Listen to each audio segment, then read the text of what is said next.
Assalamualaikum warahmatullahi wabarakatuh.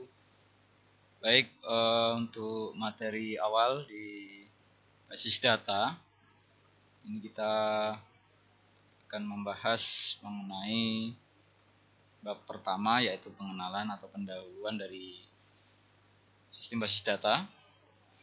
Jadi seperti yang kita ketahui, database atau basis data itu adalah kumpulan data yang saling berrelasi, saling terkait, yang membentuk suatu tujuan atau topik tertentu. Kemudian alat yang digunakan untuk mengelola basis data atau database itu adalah DBMS atau Database Management System, sistem manajemen basis data. Itu adalah kumpulan data yang saling terkait dan serangkaian program untuk mengakses data tersebut berisi informasi yang relevan dengan suatu enterprise atau perusahaan. Tujuan utama dari DBMS itu adalah menyediakan cara untuk menyimpan, mengambil informasi database dengan nyaman dan efisien. Sistem basis data atau DBMS itu dirancang untuk mengelola sejumlah besar informasi. Pengelolaan data melibatkan pendefinisian struktur penyimpanan informasi dan penyediaan mekanisme manipulasi informasi.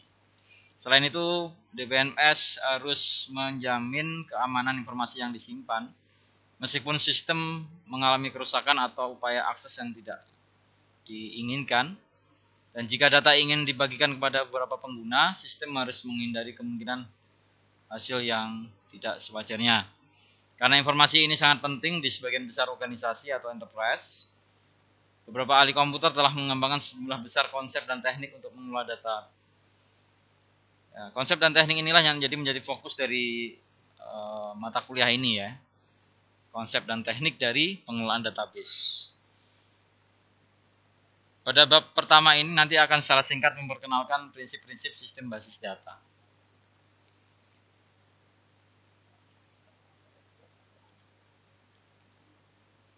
Yang pertama kita akan menuju ke beberapa contoh aplikasi dari database atau aplikasi basis data.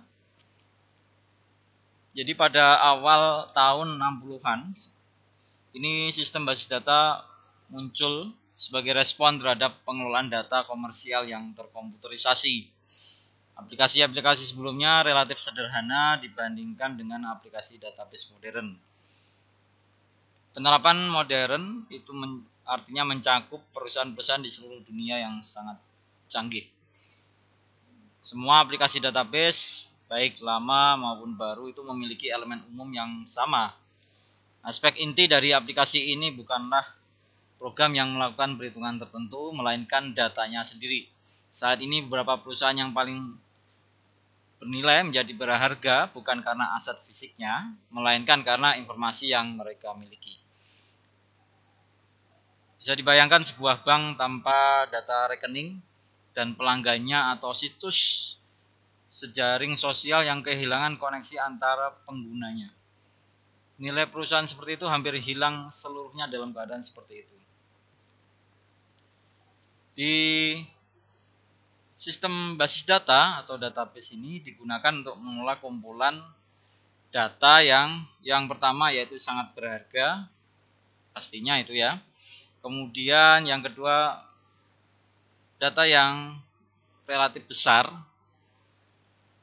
Dan yang ketiga yaitu data yang dapat diakses oleh banyak pengguna dan aplikasi, seringkali secara bersamaan.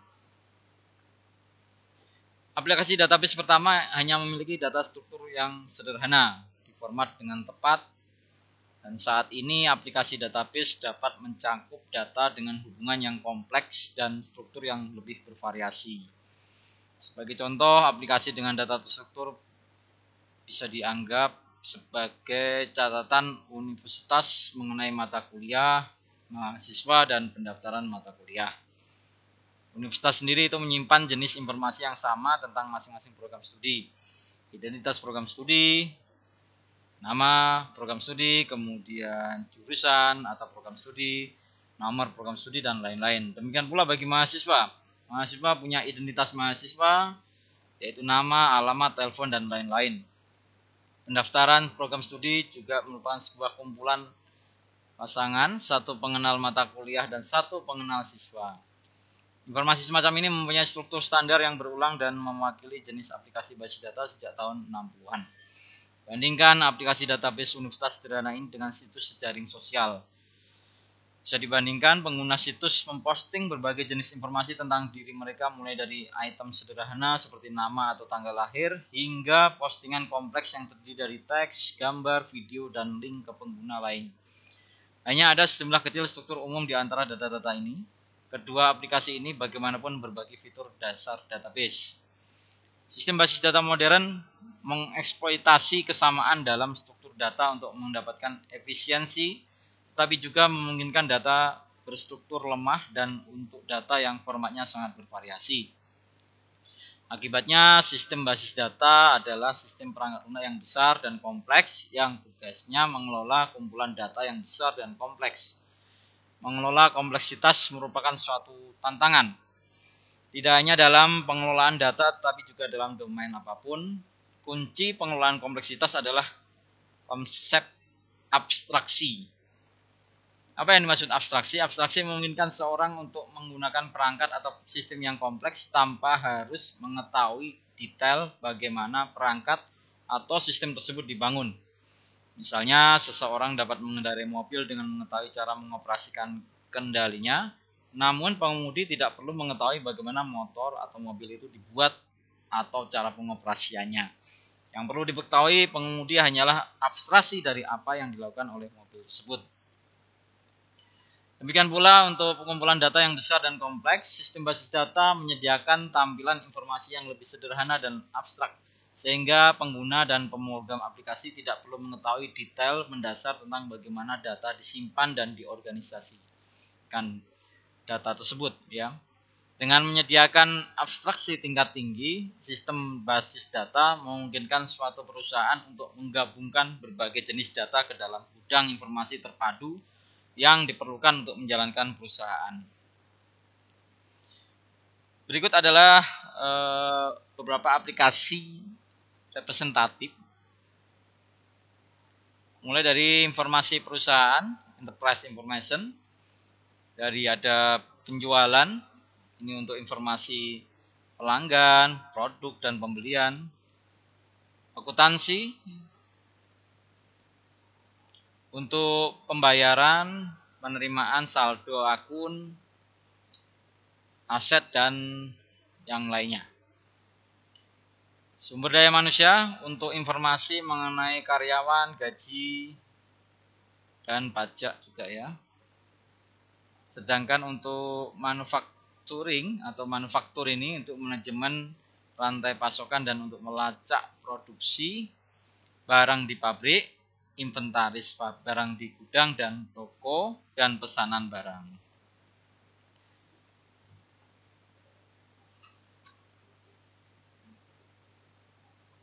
Untuk perbankan dan keuangan, banking and finance, ini ada untuk perbankan itu sendiri untuk informasi pelanggan atau customer atau nasabah, rekening, pinjaman, dan transaksi perbankan. Transaksi kartu kredit, untuk pembelian kartu kredit juga pembuatannya. Untuk keuangan, untuk menyimpan informasi tentang kepemilikan, penjualan, dan pembelian finance.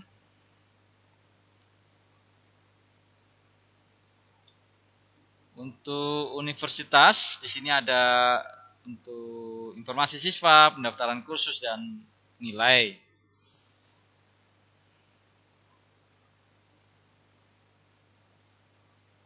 Di maskapai penerbangan atau airline ini, untuk informasi, reservasi, dan jadwal, maskapai penerbangan termasuk yang pertama menggunakan database dengan cara yang tersebar secara geografis. Untuk telekomunikasi, ini untuk menyimpan catatan panggilan, SMS, dan penggunaan data yang bisa menghasilkan tagihan bulanan, menjaga saldo pada kartu telepon prabayar, dan menyimpan informasi tentang jaringan komunikasi.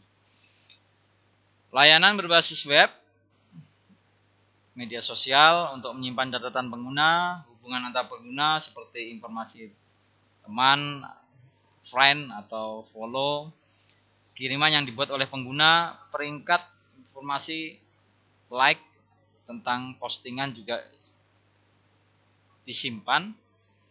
Lalu ada online retailer, ini ada untuk pengecer online, itu untuk menyimpan catatan data penjualan dan pesanan seperti halnya pengecer manapun.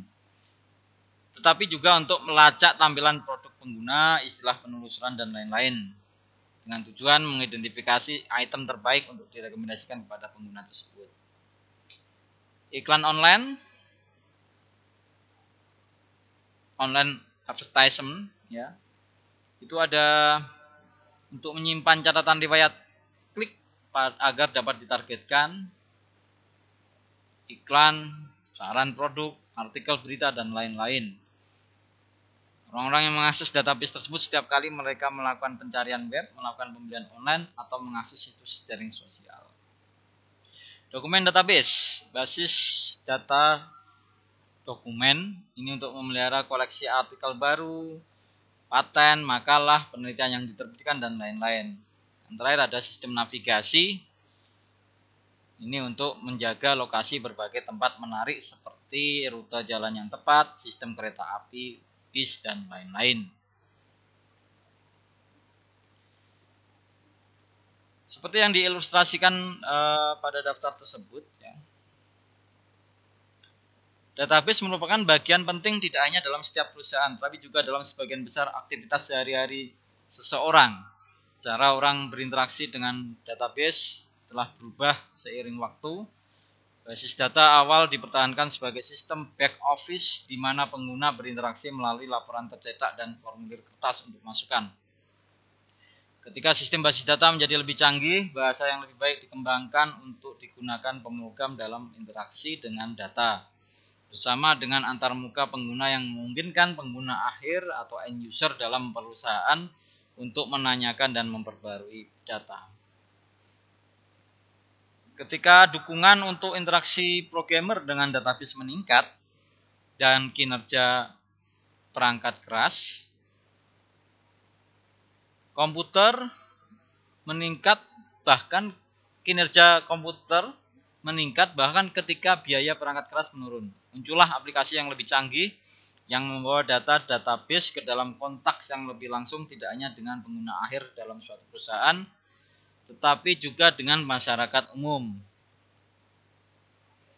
Padahal dulu nasabah bank itu harus berinteraksi dengan teller untuk setiap transaksi, ATM atau anjungan tunai mandiri, itu mengizinkan interaksi pelanggan langsung. Saat ini hampir setiap perusahaan menggunakan aplikasi web atau aplikasi seluler untuk memungkinkan pelanggannya berinteraksi langsung dengan database perusahaan dan juga dengan perusahaan itu sendiri. Pengguna atau pelanggan dapat fokus pada produk atau layanan tanpa menyadari detail database besar yang memungkinkan terjadinya interaksi. Misalnya saat Anda membaca postingan media sosial atau mengakses toko buku online dan menelusuri koleksi buku atau musik, Anda mengakses data yang disimpan dalam database. Saat Anda memasukkan pesanan secara online, pesanan Anda disimpan dalam database. Saat Anda mengakses situs web suatu bank dan mengambil informasi atau mengetahui informasi saldo dan transaksi bank Anda, informasi tersebut diambil dari sistem basis data atau database. Tentunya database bank tersebut, ya. Dan saat Anda mengakses situs web, informasi tentang Anda mungkin diambil dari database untuk memilih iklan mana yang harus Anda lihat. Hampir setiap interaksi dengan smartphone menghasilkan semacam akses database. Selain itu, data tentang akses web Anda itu dapat disimpan dalam database juga. Jadi, meskipun antarmuka pengguna menyembunyikan rincian akses ke database dan kebanyakan orang bahkan tidak menyadari bahwa mereka sedang berhadapan dengan database, mengakses database merupakan bagian penting dari kehidupan hampir semua orang saat ini. Secara umum, ada dua mode penggunaan database, ya. Yaitu yang pertama, mode pertama adalah mendukung atau ya pemrosesan transaksi online ya, di mana sejumlah besar pengguna menggunakan database dengan masing-masing pengguna mengambil sejumlah kecil data dan melakukan pembaruan kecil. Ini adalah mode penggunaan utama bagi sebagian besar pengguna aplikasi database seperti yang kami uraikan sebelumnya tadi. Mode kedua adalah support terhadap analis data atau data analitik, yaitu pemrosesan data untuk menarik kesimpulan dan menyimpulkan aturan atau prosedur pengambilan keputusan yang kemudian digunakan untuk mendorong keputusan bisnis. Misalnya bank perlu memutuskan apakah akan memberikan pinjaman kepada pemohon pinjaman. Pengiklan online juga perlu memutuskan iklan mana yang akan ditampilkan pada pengguna tertentu. Tugas-tugas ini ditangani dalam 2 langkah. Pertama, teknik analis data berupaya untuk secara otomatis menemukan aturan dan pola dari data dan menciptakan model prediksi. Model-model ini mengambil atribut masukan atau fitur, individu, dan pra-output. Pra-output prediksi seperti kemungkinan membayar kembali pinjaman atau mengklik iklan yang kemudian digunakan untuk membuat keputusan bisnis. Contoh lain, produsen dan pengecer perlu mengambil keputusan mengenai barang apa yang akan diproduksi atau dipesan dalam jumlah berapa. Keputusan-keputusan ini secara signifikan didorong oleh teknik menganalisis data masa lalu dan memprediksi trennya. Akibat dari pengambilan keputusan yang salah bisa sangat tinggi, dan oleh karena itu organisasi bersedia menginvestasikan banyak uang untuk mengumpulkan atau membeli data yang diperlukan dan membangun sistem yang dapat menggunakan data tersebut untuk membuat prediksi yang akurat. Bidang data mining itu mengkombinasikan teknik penemuan pengetahuan yang ditemukan oleh peneliti AI atau Artificial Intelligence atau kecerdasan buatan dan analis statistik dengan teknik implementasi efisien yang memungkinkan teknik tersebut digunakan pada database yang sangat besar atau big data. Tujuan dari sistem basis data.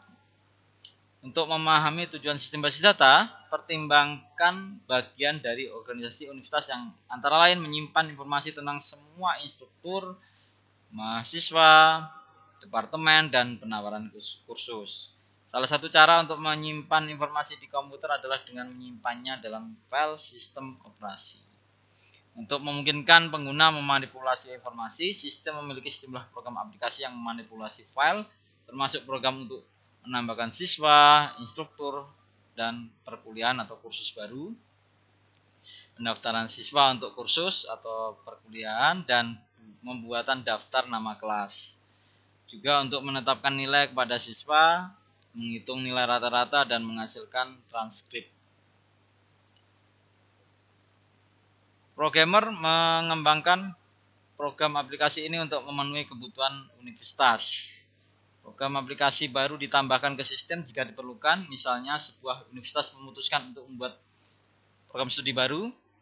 Akibatnya, universitas membuat departemen baru dan membuat file permanen baru atau menambahkan informasi ke file yang sudah ada untuk mencatat informasi tentang semua pengajar di departemen tersebut, mahasiswa di jurusan tersebut atau program studi tersebut, penawaran mata kuliah, persyaratan gelar, dan sebagainya.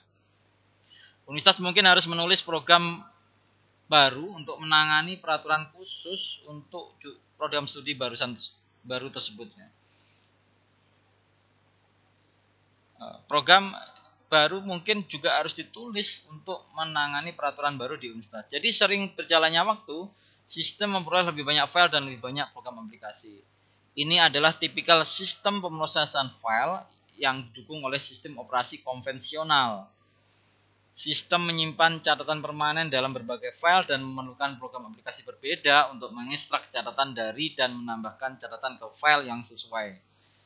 Menyimpan informasi organisasi dalam sistem pemrosesan file memiliki sejumlah kelemahan.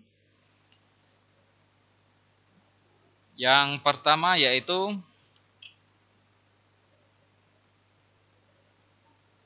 redundansi dan inkonsistensi data.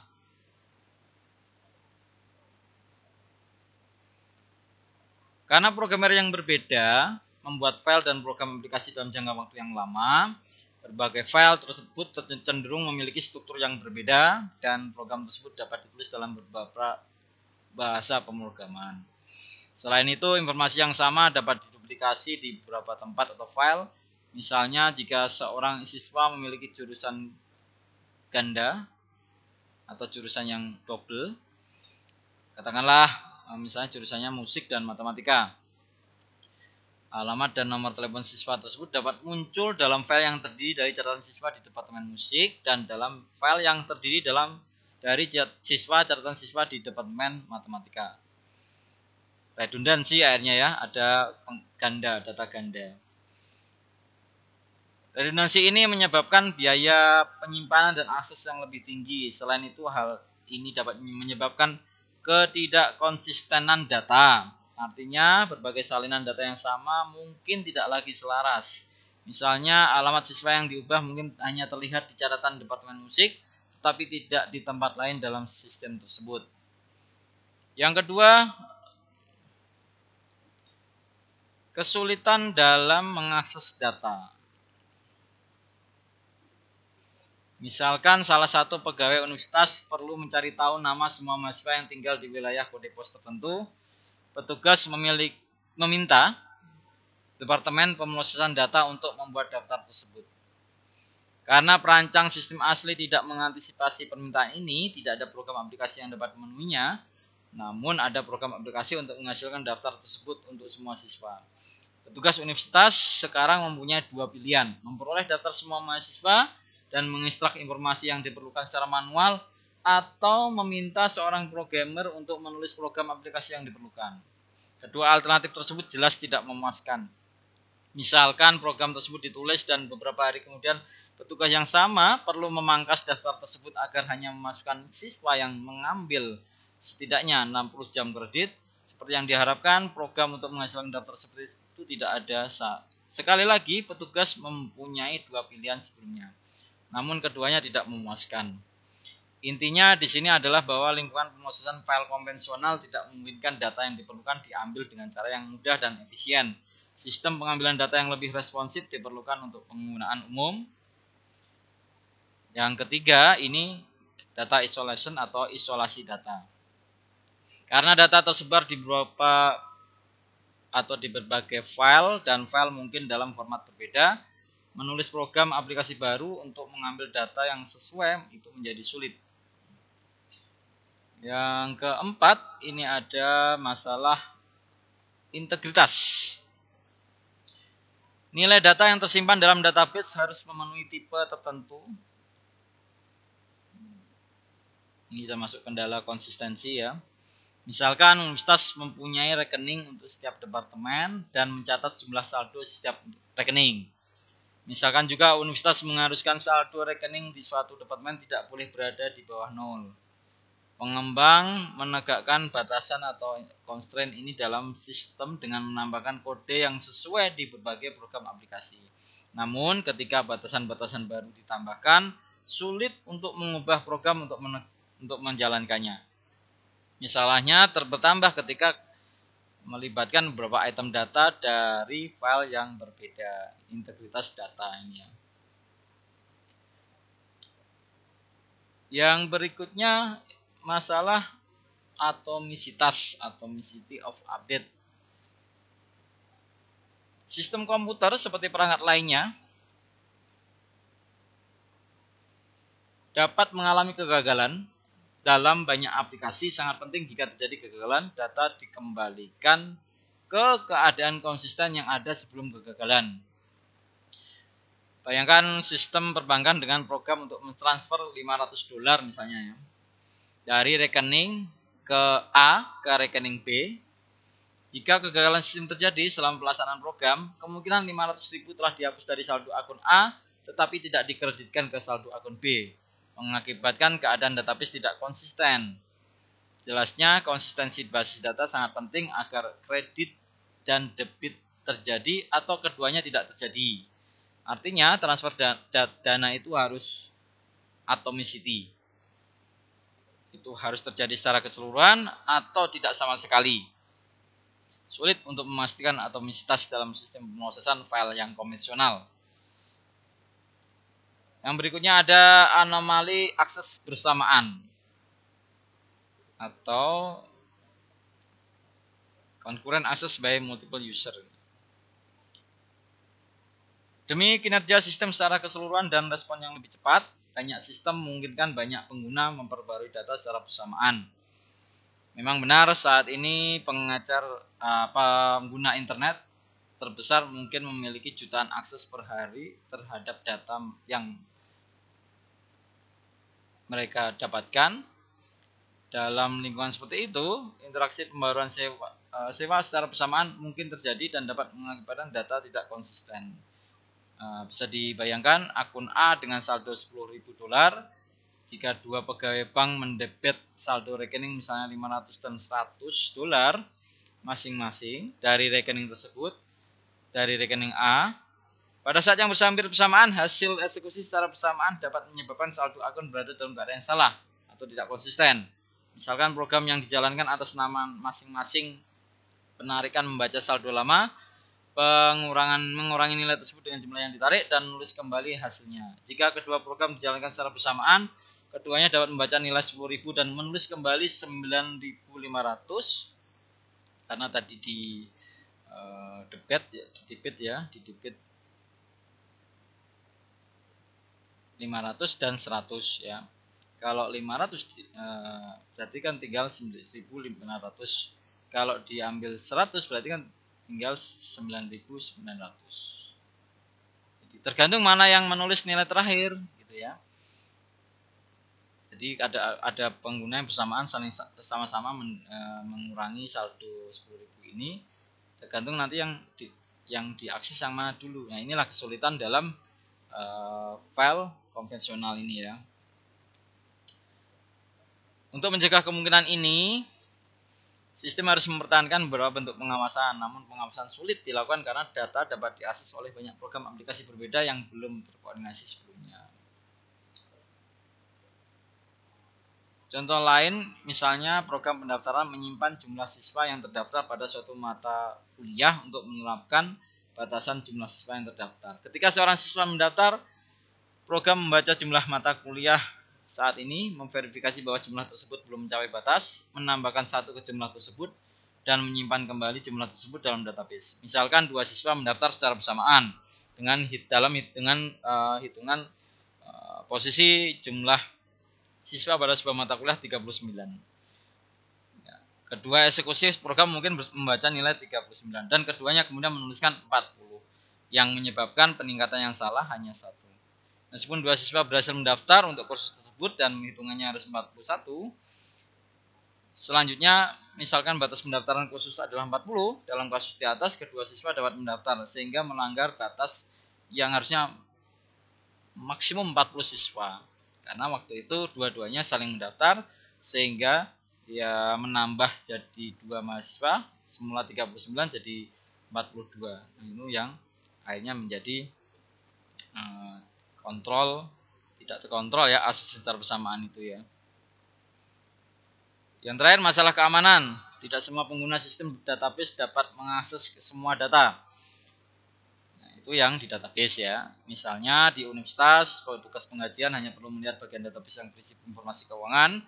Mereka tidak perlu akses terhadap informasi tentang catatan akademik. Namun karena program aplikasi, sekali lagi ini yang file system ini ya, ditambahkan ke sistem pemrosesan file secara ad hoc, sulit untuk menerapkan batasan keamanan seperti itu di permasalahan keamanan.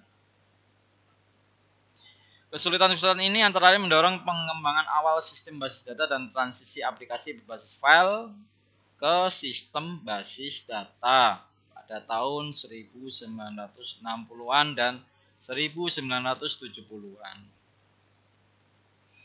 Berikut ini kita akan melihat konsep dan algoritma yang memungkinkan sistem database memecahkan masalah pada sistem pemrosesan file. Di sebagian besar bab ini nanti kami menggunakan organisasi universitas sebagai contoh aplikasi pemrosesan data pada umumnya. Dan sistem database ini adalah menawarkan solusi dari semua permasalahan yang sudah disebutkan sebelumnya tadi ini di file system. Yang pertama, model data. Ya. Seperti yang kita ketahui, sistem basis data adalah kumpulan data yang saling terkait dan serangkaian program yang memungkinkan pengguna mengakses dan memodifikasi data tersebut. Tujuan utama dari sistem basis data adalah untuk menyediakan pengguna dengan abstrak tampilan datanya. Artinya, sistem menyembunyikan rincian tertentu tentang bagaimana data disimpan dan dipelihara. Model data yang mendasari struktur basis data adalah model data. Model data adalah kumpulan alat konseptual untuk mendeskripsikan data, hubungan data, semantik data, dan batasan konsistensi. Ini tadi ya, sekumpulan alat konseptual untuk mendeskripsikan data, hubungan data, semantik data, dan batasan konsistensi atau constraint. Ada sejumlah model data berbeda yang akan kita bahas dalam bab ini nantinya dalam materi berikutnya lagi ya. Selanjutnya, model data dapat diklasifikasikan menjadi 4 kategori, yaitu yang pertama model relasional. Model relasional menggunakan kumpulan tabel untuk mewakili data dan hubungan antar data tersebut.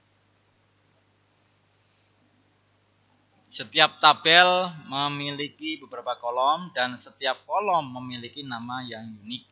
Tabel juga dikenal sebagai relation atau hubungan ya. Kalau di sini menyebut relation nanti berarti itu tabel.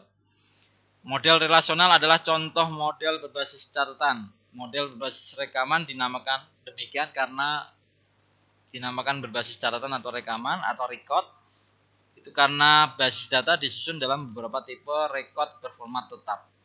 Setiap tabel berisi record dari tipe tertentu. Setiap jenis record itu menentukan sejumlah bidang atau atribut yang tetap. Kolom tabel sesuai dengan atribut tipe record. Model data relasional adalah model data yang paling banyak digunakan dan sebagian besar sistem basis data saat ini didasarkan pada model relasional. Nanti untuk bab-bab berikutnya akan membahas secara detail mengenai model relasional ini secara rinci ya. Yang kedua, model hubungan entitas, entity relationship data model. Ya. Hubungan entitas atau IR model data ini menggunakan kumpulan objek dasar yang disebut entitas dan relationship di antara objek-objek tersebut. Entitas adalah benda, thing atau objek di dunia nyata yang dapat dibedakan dengan objek lain. Model hubungan entitas ini banyak digunakan dalam desain database, desain basis data. Nanti ya, untuk bab berikutnya akan membahas secara detail juga ya. Yang ketiga, model data semi terstruktur ini ya. Model data semi terstruktur memungkinkan spesifikasi data di mana masing-masing item data dari tipe yang sama mungkin memiliki kumpulan atribut yang berbeda. Hal ini berbeda dengan model data yang disebutkan sebelumnya, di mana setiap item data dari tipe tertentu harus memiliki kumpulan atribut yang sama. JSON dan bahasa markup yang dapat diperluas atau XML maksudnya itu adalah representasi dari data semi terstruktur yang banyak digunakan. Nanti akan dibahas di bab berikutnya juga ya. Yang ini, jadi ini dibalik ya. Model data berbasis objek, object based data model.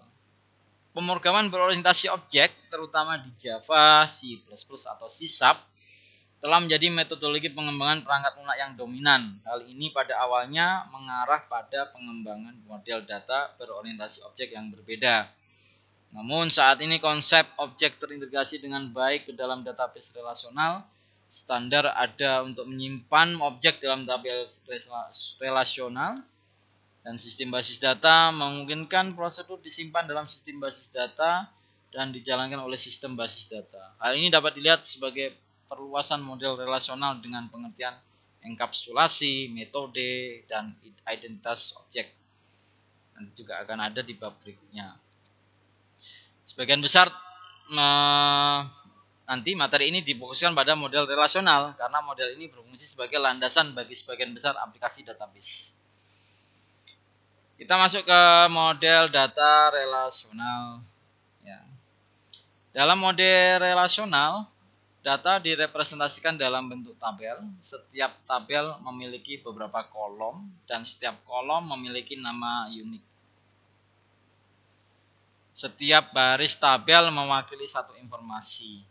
Baris tabel row. Gambar ini menyajikan contoh database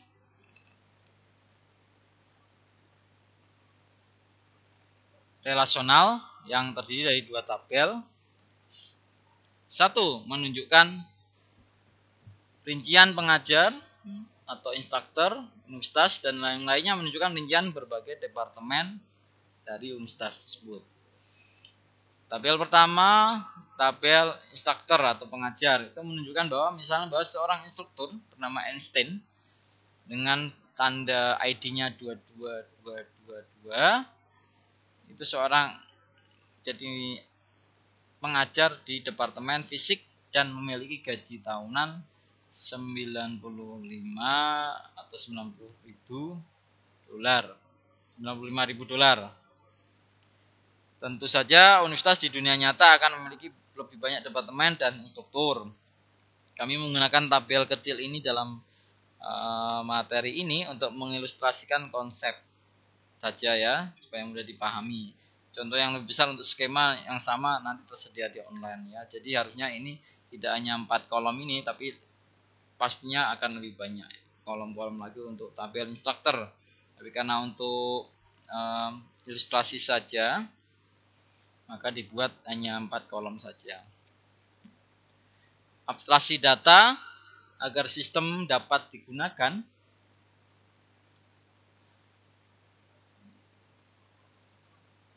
Ini ya. Sistem harus mengambil data secara efisien. Kebutuhan akan efisien telah menyebabkan pengembang sistem basis data menggunakan struktur data yang kompleks untuk merepresentasikan data dalam basis data.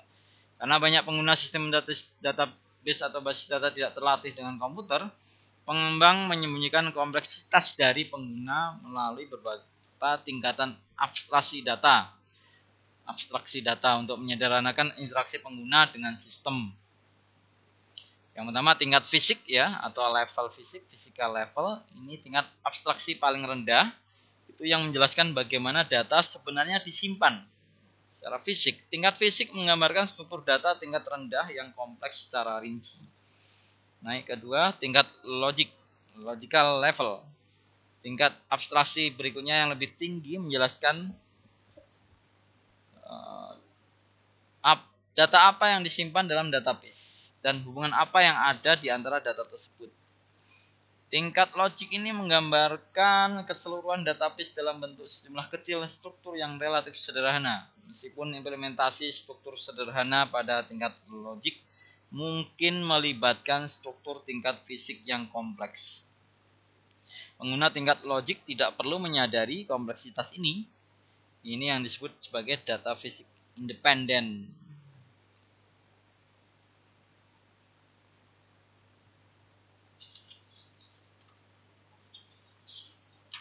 Berikutnya ini ada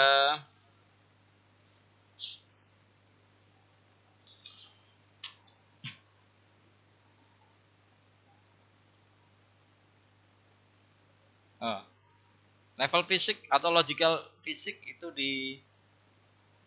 dianggap sebagai data fisik yang independen, yang berdiri sendiri. Administrator database harus memutuskan informasi apa yang akan disimpan dalam basis data menggunakan tingkat abstraksi logik. View level, tingkat tingkat view ya. Abstraksi tingkat tertinggi ini menggambarkan sebagian dari keseluruhan database.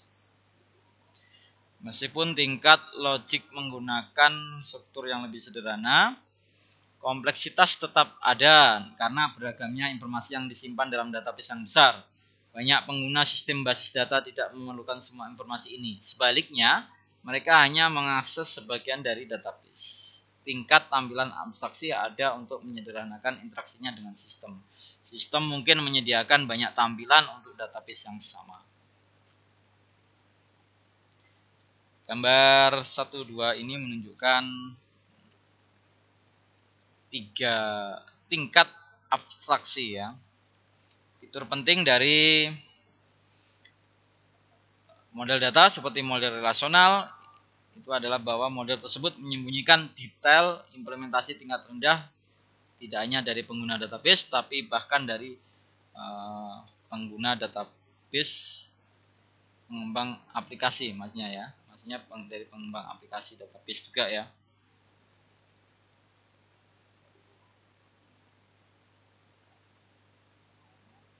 Sistem basis data memungkinkan pengembang aplikasi untuk menyimpan dan mengambil data menggunakan abstraksi model data dan mengubah operasi abstrak menjadi operasi pada implementasi tingkat rendah.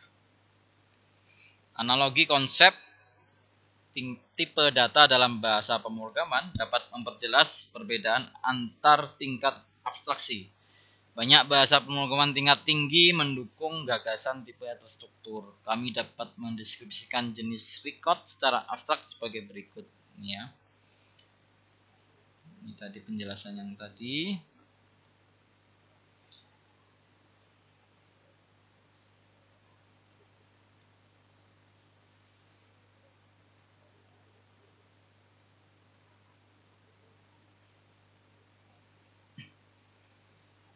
Pada tingkat fisik, ya, ini seorang pengajar, instruktur, departemen atau siswa, jadi itu dapat direkod atau direkam digambarkan sebagai blok byte yang berurutan. Compiler menyembunyikan tingkat detail ini dari pembuat program. Demikian pula, sistem basis data menyembunyikan banyak rincian penyimpanan tingkat terendah dari pemrogram basis data. Administrator basis data di sisi lain mungkin mengetahui rincian tertentu dari organisasi fisik data.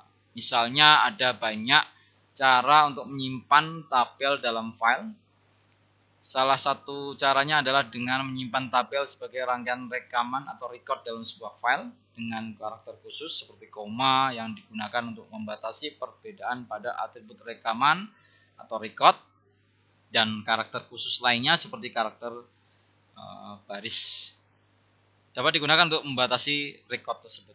Jika semua atribut memiliki panjang yang tetap, panjang atribut dapat disimpan secara terpisah dan pembatas dapat dihilangkan dari file. Atribut panjang variabel dapat ditangani dengan menyimpan panjangnya diikuti dengan datanya.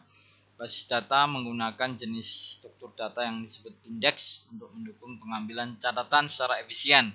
Ini juga merupakan bagian dari tingkat fisik.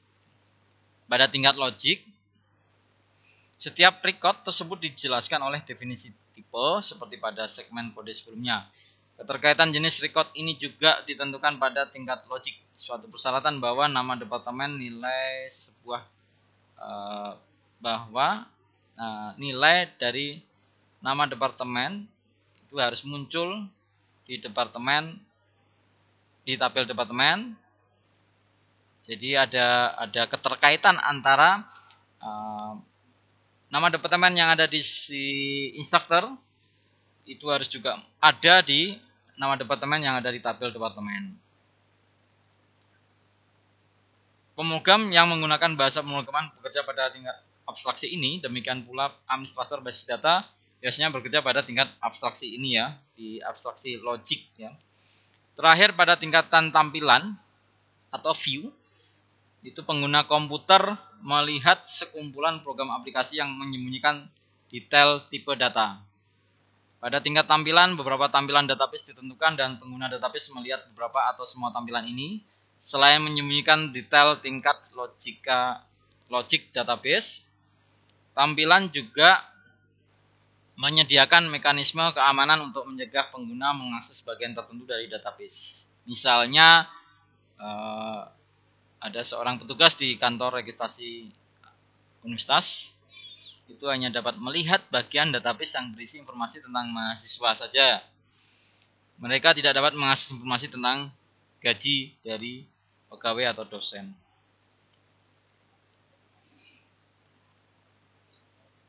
Instan dan skema. Basis data berubah seiring waktu ketika informasi dimasukkan dan dihapus. Kumpulan informasi yang disimpan dalam database pada saat tertentu itu disebut contoh ya, atau disebut instan maksudnya ya, dari basis data. Desain keseluruhan dari database disebut skema data. Nah, itu bedanya instan dan skema data. Kalau instan tadi itu adalah kumpulan informasi yang disimpan dalam database pada saat tertentu. Kalau desain secara keseluruhan dari database disebut skema data. Konsep skema dan instan ini dapat dipahami dengan analogi program yang ditulis dalam bahasa pemrograman. Skema database berhubungan dengan deklarasi variabel bersama dengan definisi tipe terkait dalam suatu program. Setiap variabel mempunyai nilai tertentu pada saat tertentu. Nilai-nilai variabel dalam suatu program pada suatu titik waktu sesuai dengan contoh dari skema database. Sistem database memiliki beberapa skema, dipartisi menurut tingkat abstraksinya. Jadi ada skema yang fisik, itu menggambarkan desain database. Skema logik dulu ya. Skema logik ini adalah menjelaskan desain database pada tingkat logik. Sebuah database mungkin juga memiliki beberapa skema pada tingkat tampilan. Terkadang disebut subskema yang menjelaskan tampilan database yang berbeda. Kemudian untuk skema fisik ini menggambarkan desain database pada tingkat fisik. Dan yang instan tadi sudah ya, yang adalah konten aktual atau nilai aktual dari sebuah database pada poin-poin tertentu dalam suatu waktu ini ya. Dianalogikan sebagai nilai dari sebuah variabel.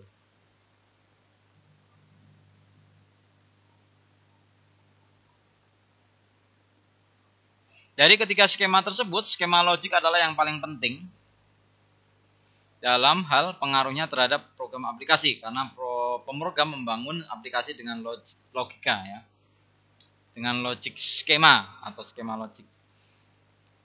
Kalau skema fisik itu tersembunyi di bawah skema logik dan biasanya dapat diubah dengan mudah tanpa mempengaruhi program aplikasi. Program aplikasi dikatakan menunjukkan independensinya data fisik jika tidak bergantung pada skema fisik dan karenanya tidak perlu ditulis ulang jika skema fisik berubah. Ada kemungkinan untuk membuat skema yang bermasalah juga, seperti informasi duplikat mungkin yang tidak perlu. Misalnya kita menyimpan anggaran departemen sebagai atribut dari seorang instruktur ya, sepertinya tidak perlu itu. Kemudian setiap kali nilai anggaran suatu departemen, katakanlah misalnya departemen komputer itu berubah atau departemen informatika itu berubah, perubahan tersebut harus tercermin dalam catatan atau record semua instruktur yang terkait dengan departemen tersebut. Ya, jadi ini adalah skema yang tidak baik sebenarnya. Ya, jadi pada bab berikutnya nanti kita akan juga mempelajari desain skema yang baik dan desain skema yang buruk, yang bagaimana yang baik, bagaimana yang kurang baik. Secara tradisional, skema logik itu jarang diubah atau bahkan diubah sama sekali. Banyak aplikasi database yang lebih baru bagaimanapun memerlukan skema logik yang lebih fleksibel, di mana misalnya catatan yang berbeda dalam satu relasi mungkin memiliki atribut yang berbeda.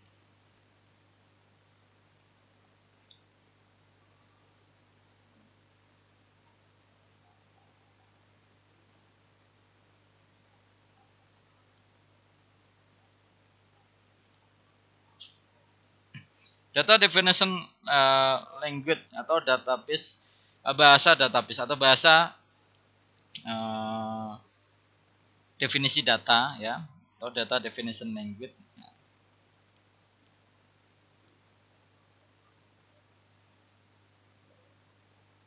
Pada bahasa basis data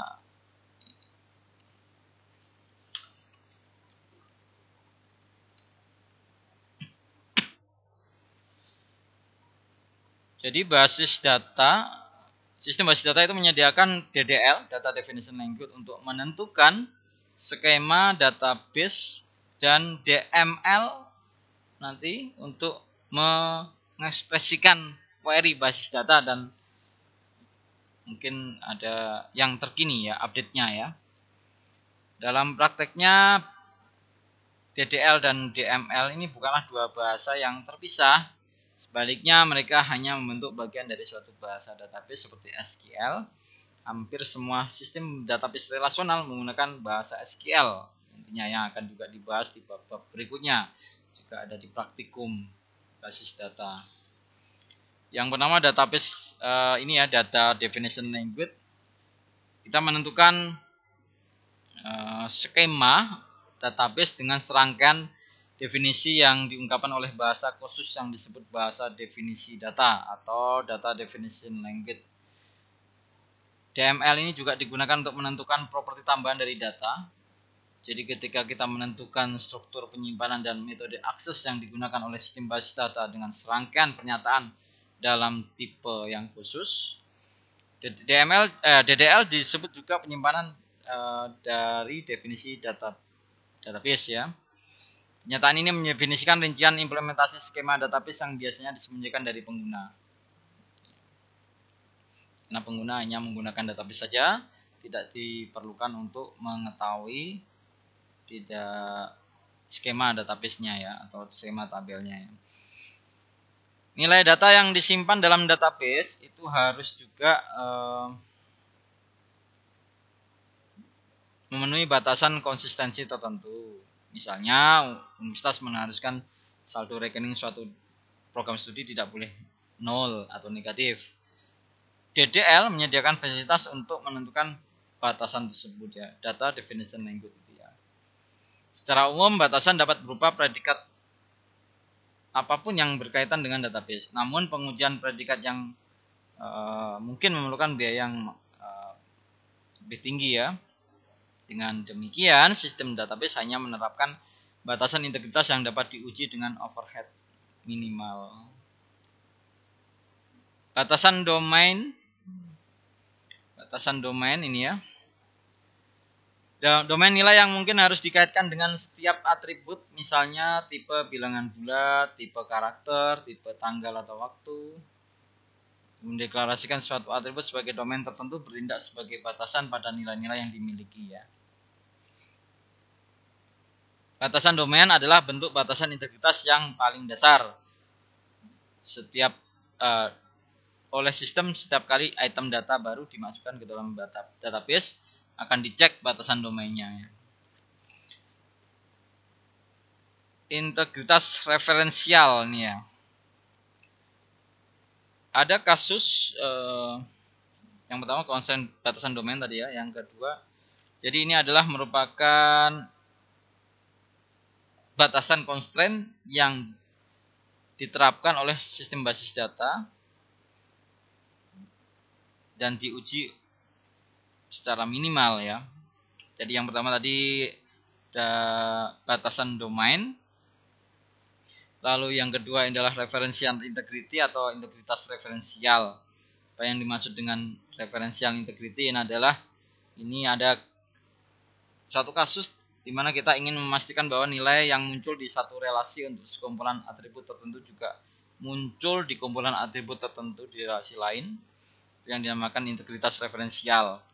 Misalnya departemen yang terdaftar untuk setiap mata kuliah haruslah departemen yang benar-benar ada di universitas tersebut. Lebih tepatnya nama departemen, nilai sebuah nama departemen dalam perkuliahan atau courses nih, itu harus ada juga di atribut nama departemen dari suatu tabel departemen ya. Jadi ada keterkaitan, ada integritas referensialnya. Modifikasi basis data juga dapat menyebabkan kesalahan pada integritas referensial. Dan ketika kesalahan itu terjadi, maka prosedur normalnya adalah menolak tindakan yang menyebabkan kesalahan tersebut.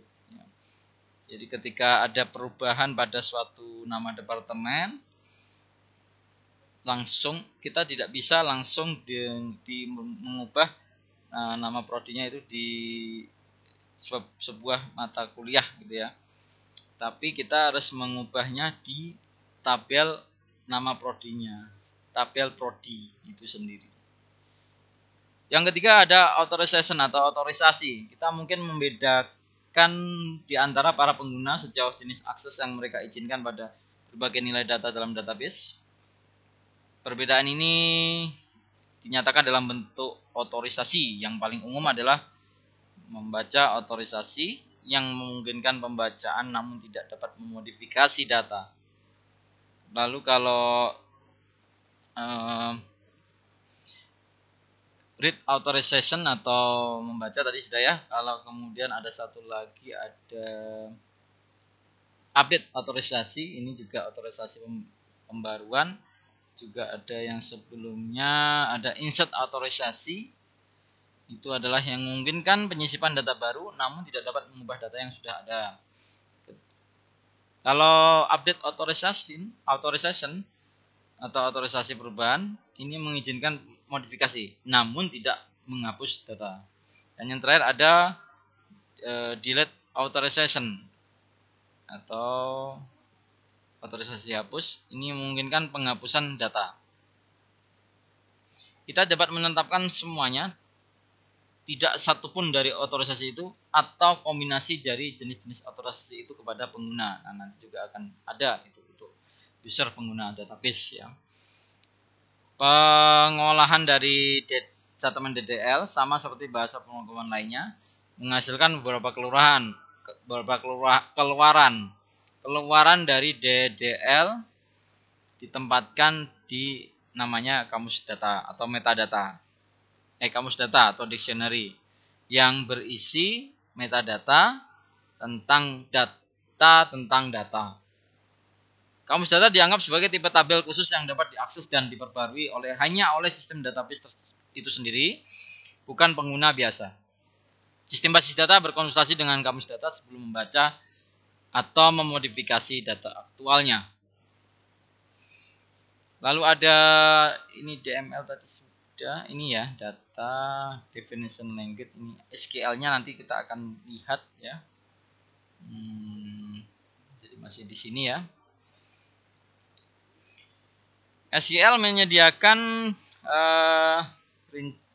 DDL yang memang sangat luar biasa ini ya, yang dapat memungkinkan seorang untuk mendefinisikan tabel dengan tipe data dan batasan integritasnya.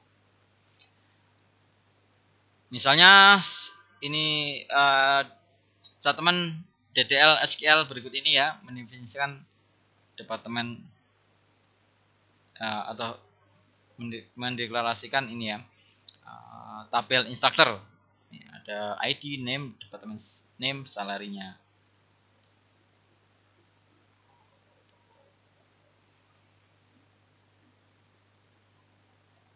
Berikutnya ada DML, Data Manipulation Language. Nanti juga akan ada dipelajari juga itu ya.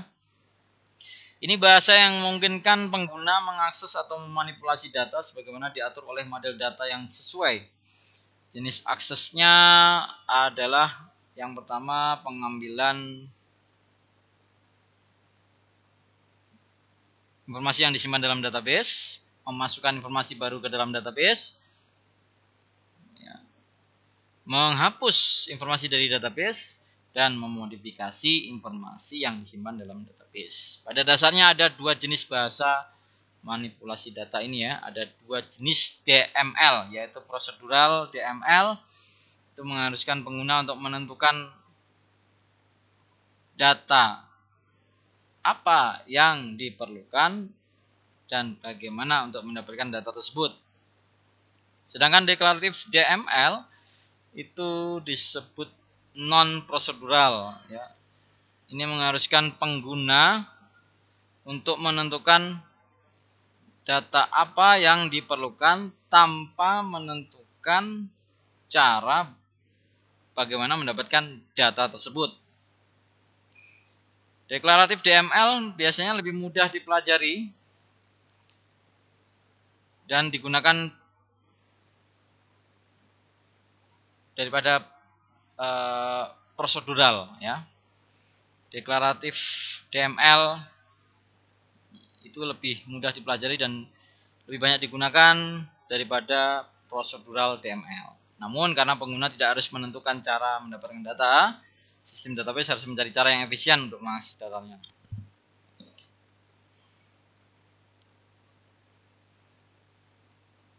Ada istilah query ya. Query itu adalah pernyataan yang meminta pengambilan informasi.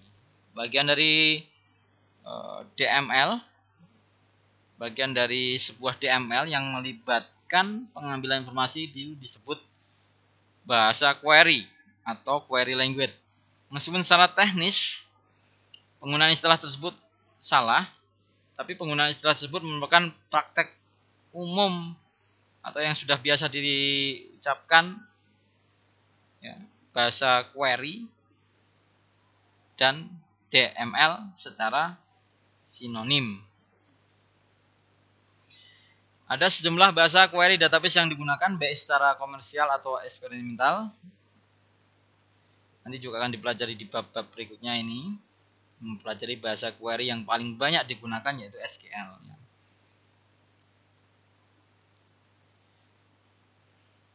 Tingkat abstraksi yang kita bahas di bagian 1.3 tadi itu tidak hanya berlaku untuk mendefinisikan atau menyusun data, tetapi juga untuk memanipulasi data. Pada tingkat fisik kita harus mendefinisikan algoritma yang memungkinkan akses data yang efisien. Pada tingkat abstraksi yang lebih tinggi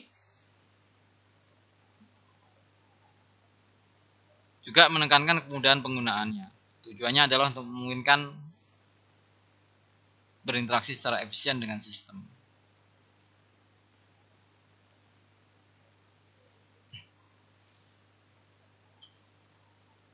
Ada istilah SQL Query Language-nya atau SQL Data Manipulation Language-nya. Sudah hampir sama, dianggap sinonim tadi itu ya. Bahasa SQL ini, bahasa query SQL ini bersifat non-prosedural. Sebuah query mengambil beberapa tabel sebagai masukan, mungkin hanya satu atau mungkin lebih, dan selalu menghasilkan satu tabel, satu result. Contoh dari SQL query atau query SQL yang menampilkan nama semua instruktur di Departemen Computer Science. Select name from instructor where department name sama dengan Computer Science. Query akan menentukan baris-baris tersebut dari tabel pengajar atau instruktur, di mana nama departemen adalah salah satu history yang harus diambil, dan nama atribut ini juga akan ditampilkan. Jadi yang ditampilkan ini nama instruktur dengan persyarat dari tabel instruktur dengan syaratnya yang departemen name-nya sama dengan Computer Science atau berada di Departemen Computer Science.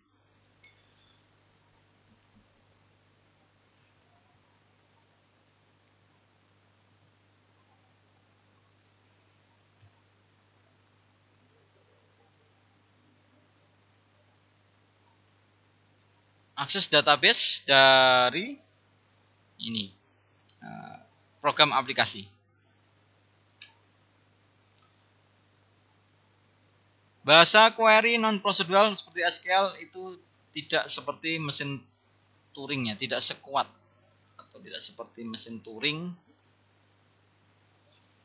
universal. Tidak sepowerful mesin Turing yang pada umumnya itu ya.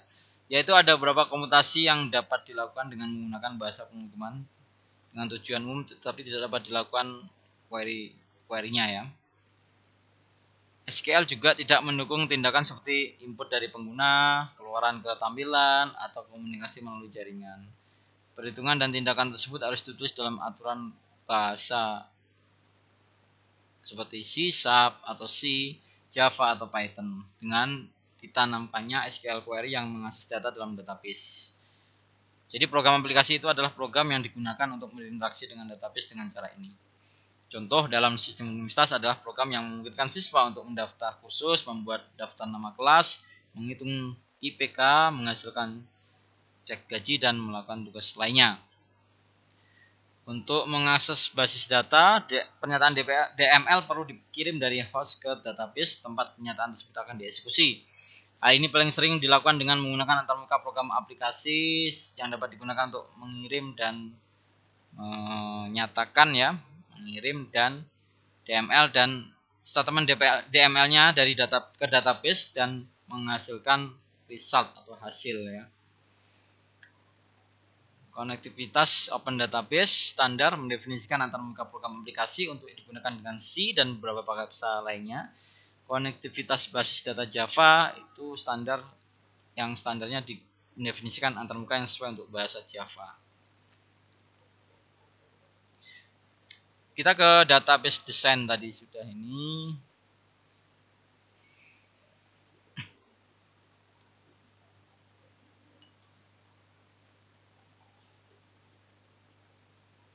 Ada database design, ada database engine. Nanti ya.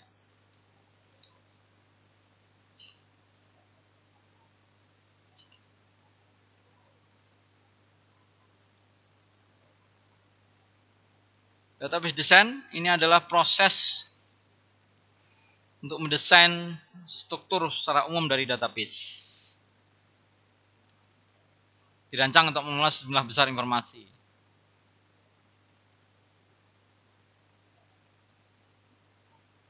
Secara desain logik itu memutuskan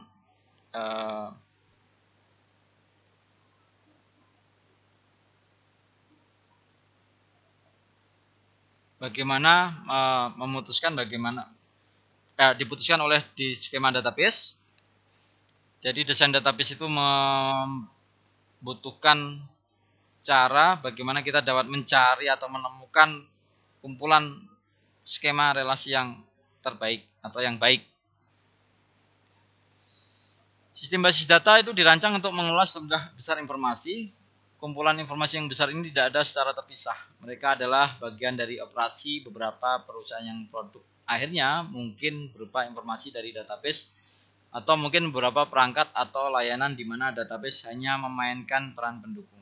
Desain basis data terutama melibatkan desain skema basis data, rancangan lingkungan aplikasi database yang lengkap yang memenuhi kebutuhan perusahaan yang dimodelkan memerlukan perhatian pada serangkaian masalah yang lebih luas. Dalam materi ini nanti fokus pada penulisan query database dan desain skema database. Namun kita tidak akan membahas desain aplikasinya. Model data tingkat tinggi memberikan perancang basis data kerangka konseptual untuk menentukan kebutuhan data pengguna basis data dan bagaimana basis data akan disusun untuk memenuhi persyaratan ini. Tahap awal desain basis data adalah mengkarakterisasi sepenuhnya kebutuhan data calon pengguna database. Perancang basis data juga perlu berinteraksi secara luas dengan pakar domain dan pengguna untuk melaksanakan tugas ini. Hasil dari fase ini adalah spesifikasi kebutuhan pengguna. Selanjutnya, perancang memilih model data dan dengan menerapkan konsep model data yang dipilih, menerjemahkan persyaratan atau requirement ini ke dalam skema konseptual database.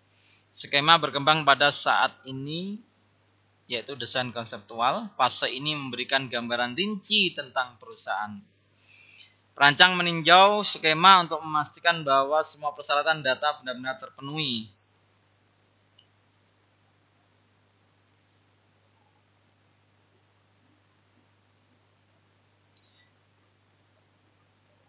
Perancang juga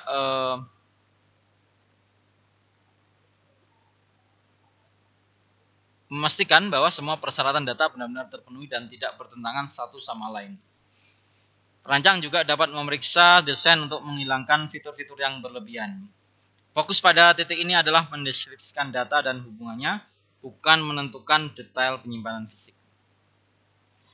Dalam model relasional, proses desain konseptual melibatkan keputusan atribut yang ingin kita tangkap dalam database dan bagaimana cara mengelompokkan atribut-atribut ini untuk membentuk berbagai tabel. Bagian apa pada dasarnya adalah keputusan bisnis dan kita tidak akan membahasnya lebih lanjut dalam materi ini. Sedangkan bagian yang bagaimana pada dasarnya adalah masalah ilmu komputer. Jadi pada dasarnya ada dua cara untuk mengatasi masalah ini. Yang pertama yaitu dengan menggunakan model hubungan entitas atau entity relationship model. Yang lainnya adalah dengan menggunakan serangkaian algoritma yang secara kolektif dikenal sebagai normalisasi yang mengambil himpunan semua atribut sebagai masukan dan menghasilkan himpunan tabel baru. Skema konseptual yang dikembangkan sepenuhnya menunjukkan persyaratan fungsional perusahaan. Di sebuah spesifikasi kebutuhan fungsional, pengguna menjelaskan jenis operasi atau transaksi yang akan dilakukan pada data. Contoh operasi mencakup memodifikasi atau memperbarui data, mencari dan mengambil data tertentu dan menghapus data. Pada tahap desain konseptual ini, perancang data dapat meninjau skema untuk memastikan skema tersebut memenuhi persyaratan fungsional. Proses perpindahan dari model data abstrak ke implementasi database berlangsung dalam dua tahap desain akhir. Dalam fase desain logik, perancang memetakan skema konseptual tingkat tinggi ke model data ke implementasi sistem database yang akan digunakan. Perancang menggunakan skema database spesifik sistem yang dihasilkan di fase selanjutnya yaitu fase desain fisik. Di mana fitur fisik database ditentukan. Nanti fitur-fitur tersebut meliputi bentuk organisasi file dan struktur penyimpanan internal. Nanti akan dibahas juga di bab-bab berikutnya. Database engine atau mesin database. Sistem basis data dipartisi menjadi modul-modul yang menangani masing-masing tanggung jawab sistem secara keseluruhan. Komponen fungsional sistem basis data secara garis besar dapat dibagi menjadi manajer penyimpanan, yaitu pemrosesan query dan komponen pemrosesan query dan komponen manajemen transaksi. Manajer penyimpanan ini menjadi penting karena database biasanya memerlukan ruang penyimpanan ya. Jadi storage ya, pengelolaan storage ya, pengelolaan penyimpanan ini penting. Karena database biasanya memerlukan ruang penyimpanan dalam jumlah yang besar. Basis data perusahaan biasanya berukuran mulai dari ratusan gigabyte hingga terabyte data. 1 gigabyte data adalah sekitar 1 miliar byte atau 1000 megabyte. Lebih tepatnya 1024 megabyte. Sedangkan 1 terabyte adalah sekitar 1 triliun byte atau 1 juta megabyte. Lebih tepatnya 1024 gigabyte. Perusahaan-perusahaan besar mempunyai database yang mencapai rentang multi petabyte. 1 petabyte sama dengan 1024 terabyte. Karena memori utama komputer tidak dapat menyimpan informasi sebanyak ini, dan karena isi memori utama itu akan hilang karena sistem crash, informasi tersebut disimpan di disk.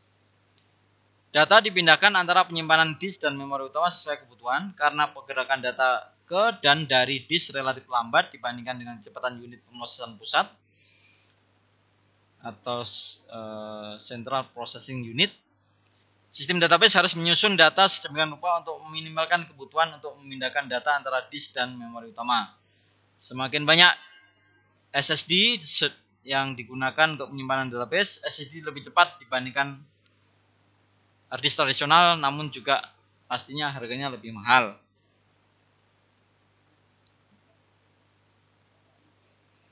Pemrosesan query itu menjadi penting juga karena membantu sistem database untuk menyederhanakan dan memfasilitasi akses ke data. Pemrosesan query memungkinkan pengguna basis data memperoleh kinerja yang baik sekaligus mampu bekerja pada tingkat tampilan dan tidak terbebani untuk memahami detail tingkat fisik implementasi sistem. Ini adalah tugas sistem database untuk menerjemahkan pembaruan dan pertanyaan yang ditulis dalam bahasa non-prosedural pada tingkat logik menjadi urutan operasi yang efisien pada tingkat fisik. Transaction Manager itu juga penting karena memungkinkan pengembang aplikasi untuk memperlakukan serangkaian akses database seolah-olah mereka adalah satu kesatuan yang terjadi secara keseluruhan atau tidak terjadi sama sekali. Hal ini memungkinkan pengembang aplikasi untuk berpikir pada tingkat yang lebih tinggi.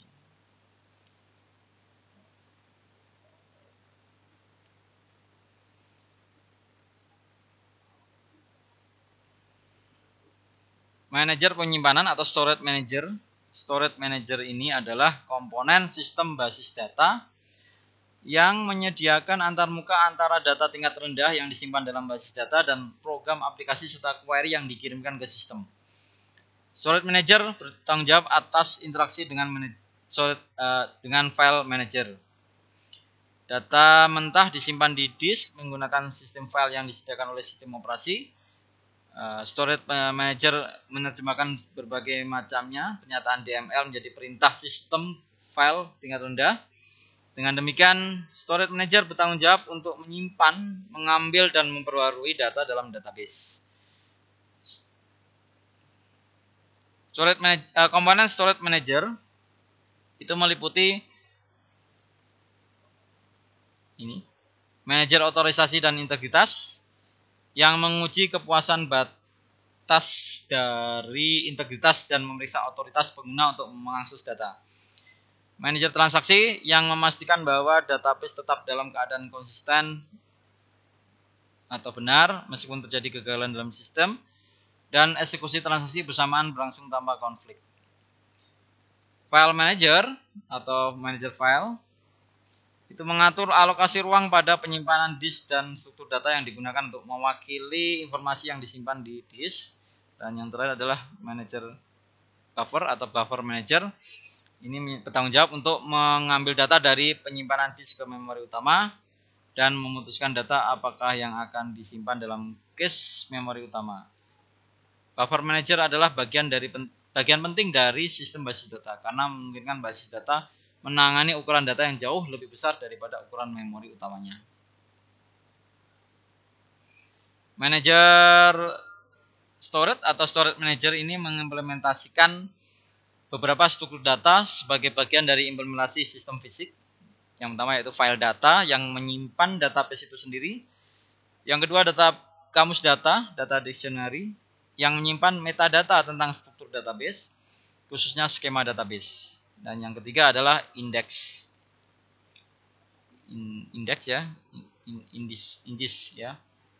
indices yang dapat memberikan akses tepat ke item data, seperti indeks dalam materi ini ya. Indeks basis data memberikan petunjuk ke item data yang memiliki nilai tertentu. Misalnya kita dapat menggunakan indeks untuk menemukan instructor, data instructor dengan mengenal ID tertentu ya, atau semua instructor dengan nama tertentu juga ya.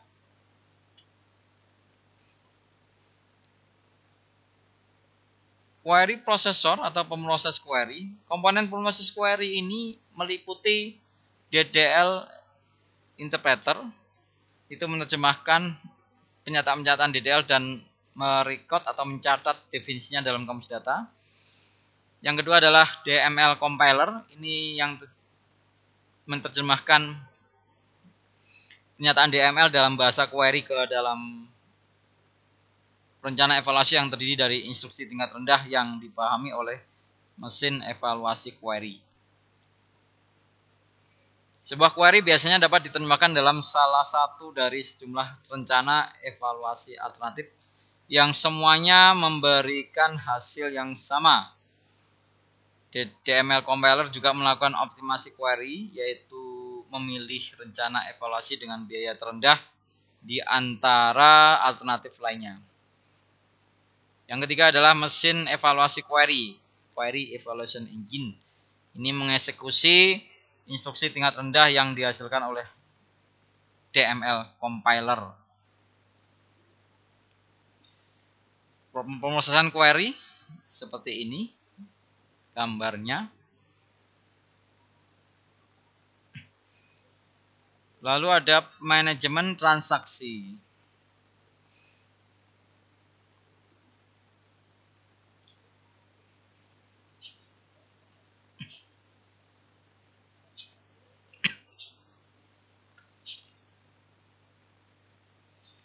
Manajemen transaksi ini seringkali beberapa operasi pada database membentuk satu unit kerja logik. Contohnya adalah transfer dana seperti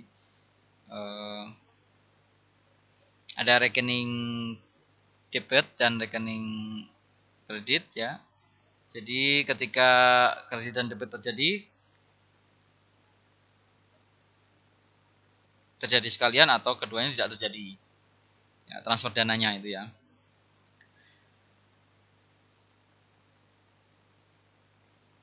Ini hampir sama dengan tadi yang penjelasan atomisitas tadi ya.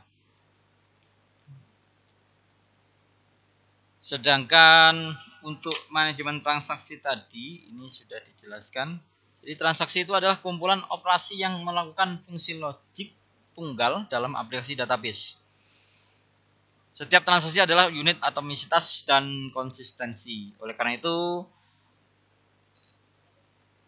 transaksi diharuskan tidak melanggar batasan konsistensi database apapun.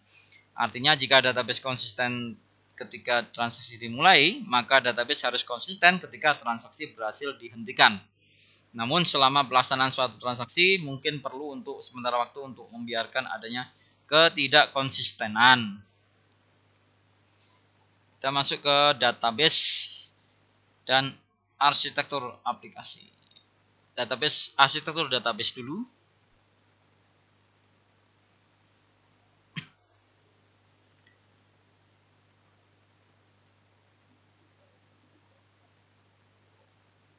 Gambaran tunggal tentang berbagai komponen sistem basis data dan hubungan di antara komponen-komponen tersebut ya. Ini gambarannya menunjukkan arsitektur basis data yang berjalan pada mesin server terpusat. Gambar ini merangkum bagaimana berbagai tipe pengguna berinteraksi dengan database dan bagaimana berbagai komponen mesin database terhubung satu sama lain. Arsitektur terpusat yang ditunjukkan pada gambar 1.3 dapat diterapkan pada yang disebut share memory server arsitektur atau arsitektur server yang berbagi memorinya, yang memiliki banyak CPU dan Central Processing Unit dan mengeksploitasi pemrosesan paralel, tapi semuanya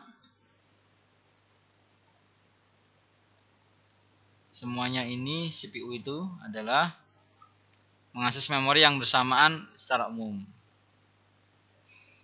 Untuk meningkatkan volume data yang lebih besar dan kecepatan pemrosesan yang lebih tinggi, database paralel dirancang untuk berjalan pada klaster yang terdiri dari beberapa mesin. Lebih jauh, database terdistribusi itu memungkinkan penyimpanan data dan pemrosesan query di beberapa mesin yang terpisah secara geografis. Nanti pada bab yang tingkat lanjut ini nanti ya akan dibahas mengenai ini.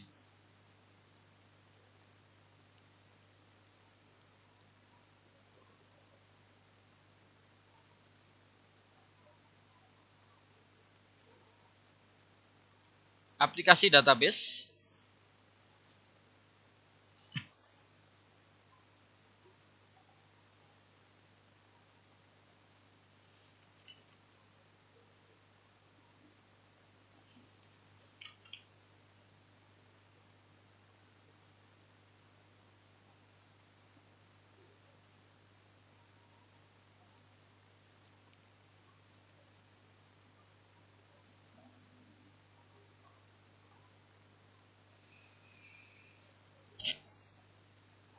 Arsitektur aplikasi yang menggunakan database itu dianggap sebagai back-end-nya.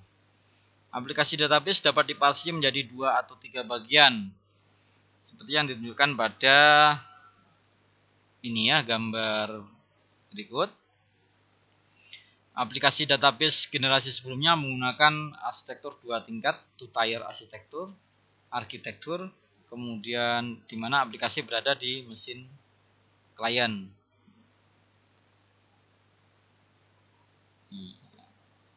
Dan memanggil fungsionalitas sistem database di mesin server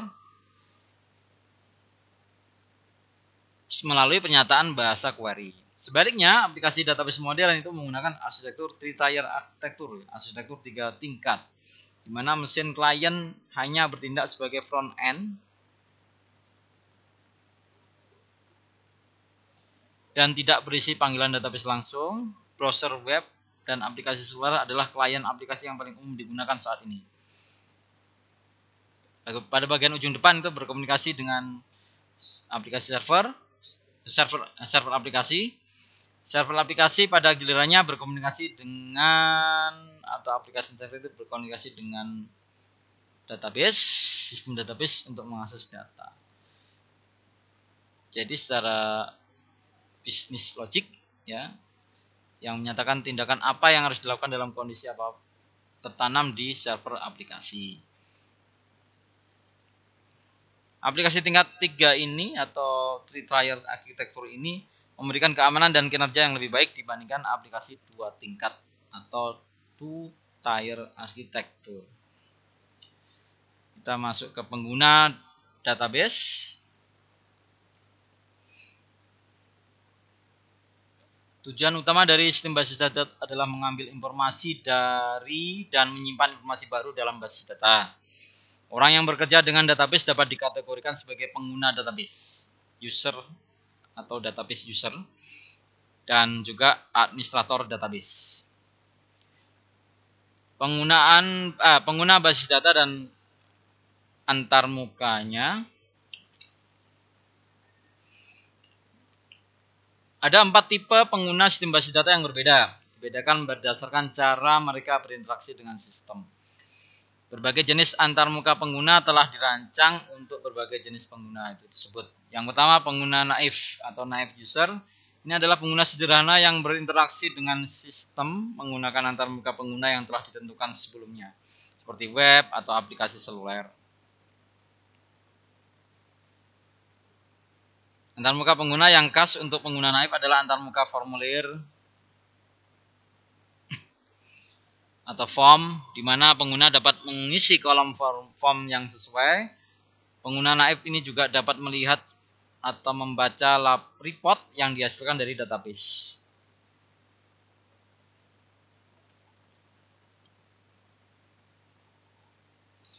Sebagai contoh, kita perhatikan seorang mahasiswa yang pada awal pendaftaran sebuah kelas atau pendaftaran registrasi ingin mendaftar kelas dengan menggunakan antarmuka web.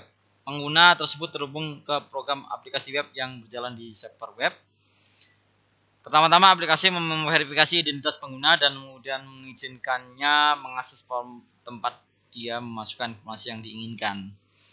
Informasi formulir dikirim kembali ke aplikasi web di server yang kemudian menentukan apakah ada ruang di kelas dengan mengambil informasi dari database.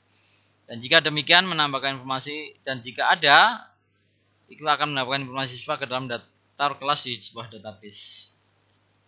Yang kedua, ini application programmer atau pemrogram aplikasi. Ini adalah profesional komputer yang menulis program aplikasi. Pemrogram aplikasi dapat memilih dari banyak alat untuk mengembangkan antarmuka pengguna.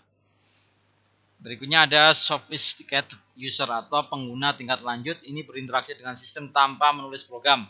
Sebaliknya mereka membentuk query mereka atau permintaan mereka baik menggunakan bahasa query database atau dengan menggunakan alat seperti perangkat lunak analisis data. Analisis yang menginginkan pertanyaan untuk mengeksplorasi data dalam database termasuk dalam kategori ini. Yang berikutnya, database administrator.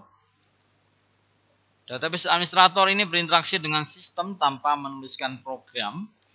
Sebaliknya mereka membentuk permintaan mereka baik menggunakan bahasa query database atau dengan menggunakan alat seperti perangkat lunak analisis data. Analisis yang mengirimkan pertanyaan untuk mengeksplorasi data dalam database termasuk dalam kategori ini.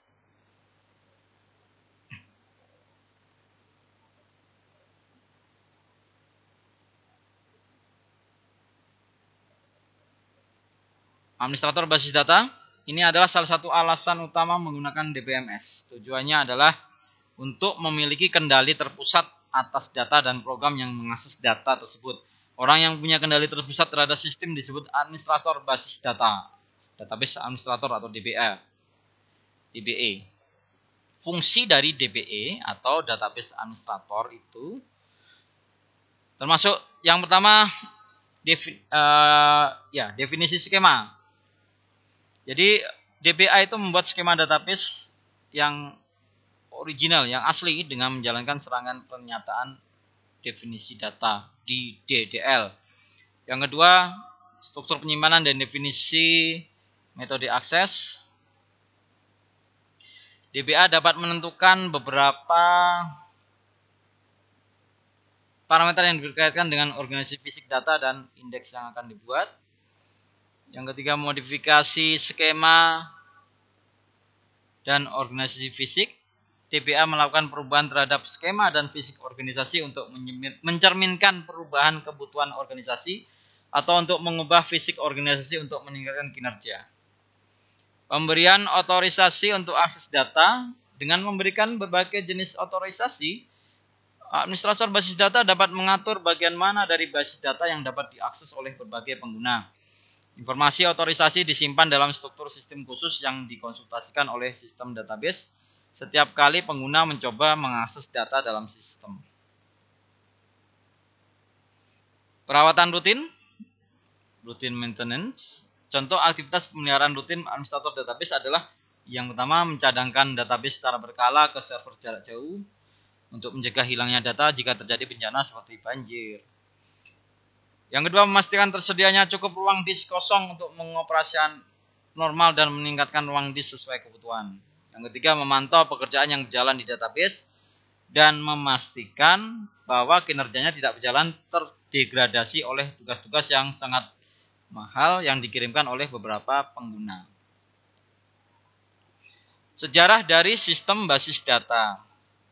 Pemrosesan informasi mendorong pertumbuhan komputer, seperti yang terjadi sejak awal komputer komersial.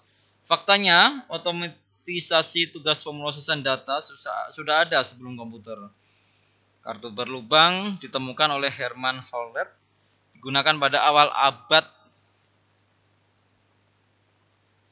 ke-20 awal abad ke-20 untuk mencatat data sensus Amerika Serikat, dan sistem mekanis digunakan untuk awal abad ya, bukan tahun. Kalau awal abad ke-20 untuk mencatat data sensus Amerika Serikat, dan sistem mekanis digunakan untuk memproses kartu dan membuat tabulasi hasilnya. Kartu berlubang kemudian banyak digunakan sebagai sarana memasukkan data ke dalam komputer atau PANSCAD namanya. Kartu berlubang. Teknik penyimpanan dan pemrosesan data telah berkembang selama bertahun-tahun. Kita mulai dari tahun 1950-an dan awal 1960-an. Pita magnetik dikembangkan untuk penyimpanan data. Tugas pemrosesan data seperti penggajian dilakukan secara otomatis dengan data disimpan dalam kaset. Pemrosesan data terdiri dari membaca data dari satu atau lebih kaset dan menulis data ke kaset baru. Data juga dapat dimasukkan dari tumpukan kartu berlubang dan dikeluarkan ke printer. Misalnya, kenaikan gaji diproses untuk memasukkan kenaikan gaji pada kartu berlubang dan membaca setumpuk kartu berlubang secara sinkron dengan pita yang berisi rincian gaji induk.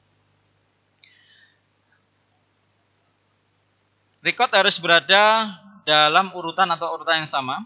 Kenaikan gaji akan ditambahkan ke gaji yang dibaca dari master tape dan ditulis ke tape yang baru atau pita yang baru. Rekaman baru akan menjadi rekaman master baru. Pita atau tape atau tumpukan kartu hanya dapat dibaca secara berurutan, sequential access. Dan ukuran data jauh lebih besar daripada memori utama. Dengan demikian, program pemrosesan data terpaksa melakukannya memproses data dalam urutan tertentu dengan membaca dan menggabungkan data dari kaset dan tumpukan kartu. Di akhir tahun 1960-an dan 1970-an, meluasnya penggunaan hard disk pada akhir tahun 1960-an mengubah skenario pemrosesan data secara signifikan. Karena hard disk memungkinkan akses langsung ke data, posisi data pada disk tidak penting, karena lokasi manapun pada disk dapat diakses hanya dalam waktu puluhan milidetik. Dengan demikian, data terbebas dari akses data sekuensial. Dengan munculnya disk ini, model jaringan dan data hierarki dikembangkan, yang memungkinkan struktur data seperti daftar dan pohon disimpan dalam sebuah disk. Program dapat membangun dan memanipulasi struktur data ini. Sebuah makalah penting dari Edgar Codd pada tahun 1970 mendefinisikan model relasional dan cara non-prosedural dalam menanyakan data dalam model relasional, dan lahirlah database relasional ini ya. Kesederhanaan model relasional dan kemungkinan menyembunyikan detail implementasi sepenuhnya dari pemrograman memang menarik. Codd ini kemudian memenangkan penghargaan Turing Award atau Turing Asosiasi Mesin Komputasi yang bergengsi untuk karyanya, ACM.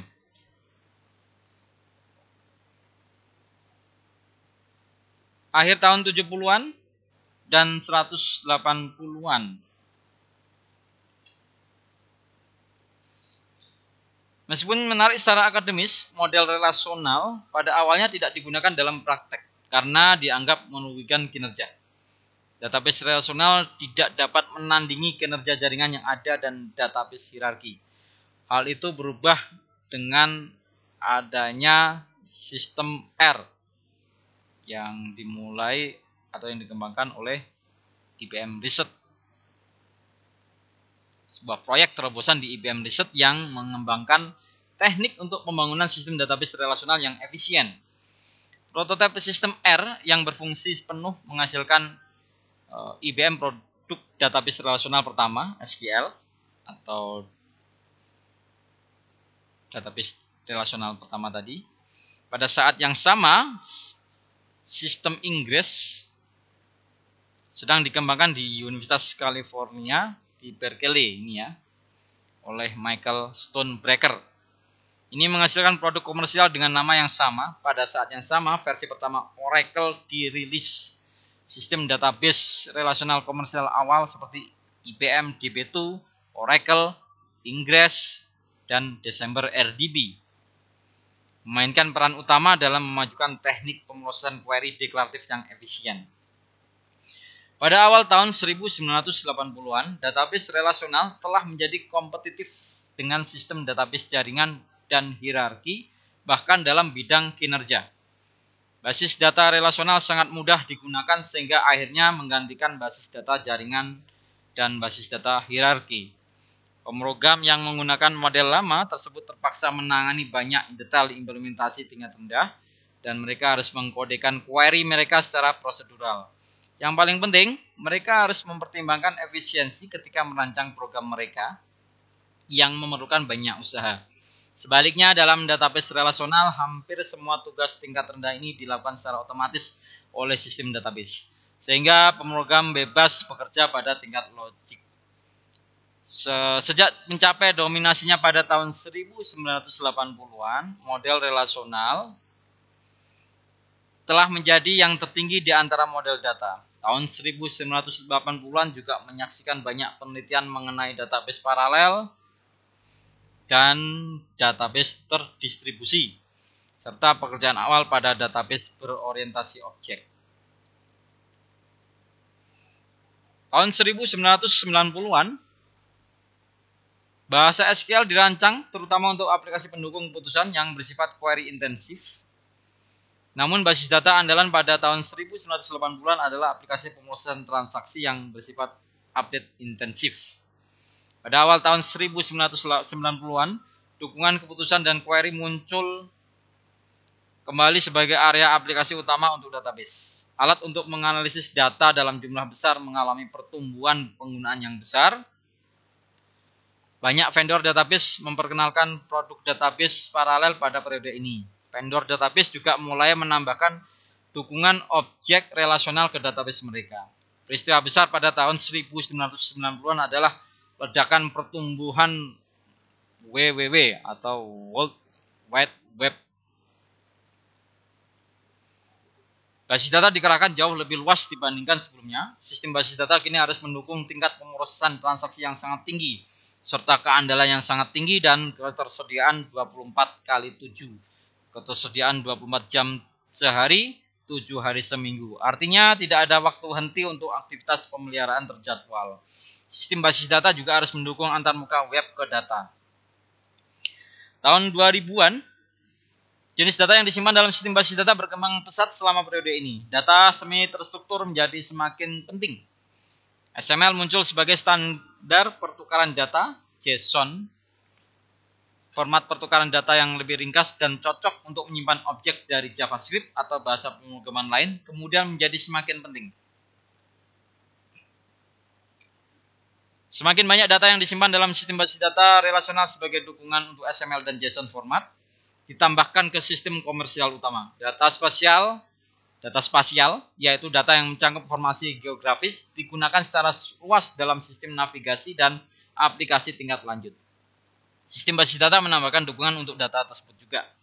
Sistem database sumber terbuka atau open source, khususnya PostgreSQL dan MySQL ya, melihat peningkatan penggunaan fitur admin otomatis ditambahkan ke sistem database untuk memungkinkan konfigurasi ulang otomatis beradaptasi dengan perubahan beban kerja. Hal ini membantu mengurangi beban kerja manusia dalam mengelola database.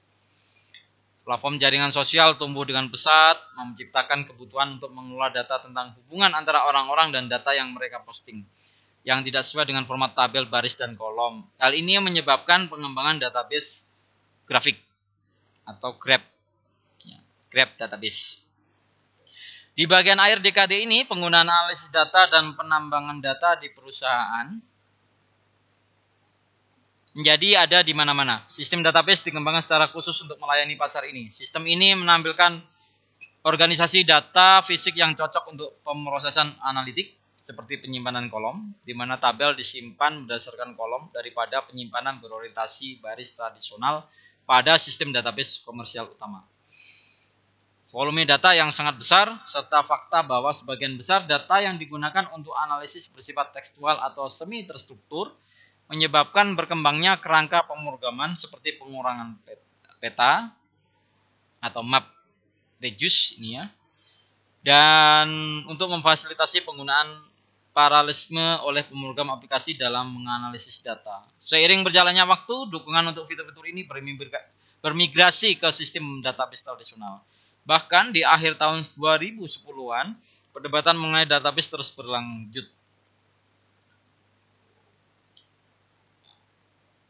Antara komunitas riset mengenai manfaat relatif dari sistem database tunggal yang melayani aplikasi pemrosesan transaksi tradisional dan aplikasi analisis data yang lebih baru dibandingkan mempertahankan sistem terpisah untuk peran ini. Beragamnya aplikasi baru yang intensif data dan kebutuhan akan pengembangan yang cepat, terutama oleh perusahaan startup, mengarah pada sistem NoSQL, not only SQL, yang menyediakan bentuk manajemen data